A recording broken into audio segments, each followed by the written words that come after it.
Hey guys, this is SK Shaman. I just wanted to go over a couple of things about stats, attributes, reforging, and also a couple other minor things that you need to know when building a PvP enhancement shaman. First thing is naturally agility is your primary, attribute. You want to make sure that you put in the red sockets 160 agility. Any yellow, right now I have 80 agility, 160 mastery. I'm going to look and see if there's an 80 agility, excuse me, and 160 haste. I don't think there is, but I'll check. And as far as blue, I put 80 agility, 80 PvP power. This is for the PvP sets. Um, as far as agility, what it does, agility will increase your attack power, it will increase your crit chance, and it will also increase your spell power. If you look under attack power, because it increases that, that increases your spell power, which also increases the damage of naturally all your spells. Um, that pretty much covers the gymming and such. As far as the helm, I just use the meta socket from the PvP vendor. It works real well. I enjoy it. It's probably the best one in my opinion. If you're not using that one, just use I think it's plus 3 crit percent damage, something like that. Yeah.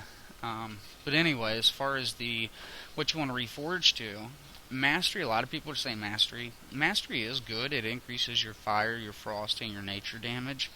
But I'll be honest, that's all it does. It doesn't do anything else. The great thing about haste, this is why haste should be always number one as far as reforging. Like if you have an item that says crit and hit, and you got too much hit, you need to reforge the hit because you don't want to lose the crit, because you've already got 3% hit. You got to choose between mastery and haste. I'm not saying you have to do this. It's an example. I would reforge into haste because the haste lowers your global CDs. So if you're using, say you use an unleashed elements, right? You gotta wait for the global cooldown before you can use storm strike. You can't just instantly make a macro that's gonna unleash elements, storm strike, and lava lash. That's why there's a global cooldown.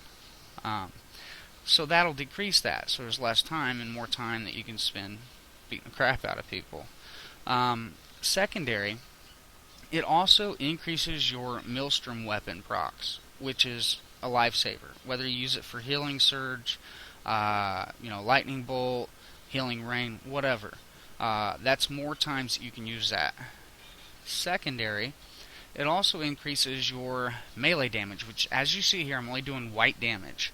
I'm not using any special abilities. And you can see 65% of my damage is melee. So the faster your weapons are hitting, the more damage you're going to do. Fact. It won't affect your Wind Fury proc, because Wind Fury and Flame Tongue, the weapon imbues, still proc even if you miss. So that doesn't even affect that. Third, it also increases your Flame Tongue damage, because the more times you hit with Flame Tongue on your offhand, the better. Naturally, now people aren't using Flame Tongue, they're using Frostband, which is what you should be using, but in 5.4 you're going to have to be using Flame Tongue. So definitely want to go with haste. Haste is definitely your number one stat priority to be reforging into. Last thing I wanted to cover, you have to make sure that you have 3+% hit and 3+% expertise. Now this only means that you're not going to miss on your yellow special attacks.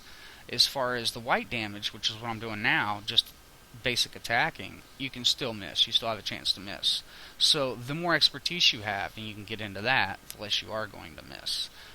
So if you got anything extra, you can reforge into expertise, which you shouldn't, but if you do, then you can reforge into expertise over hit once you have 3% plus. Hope you enjoyed the video.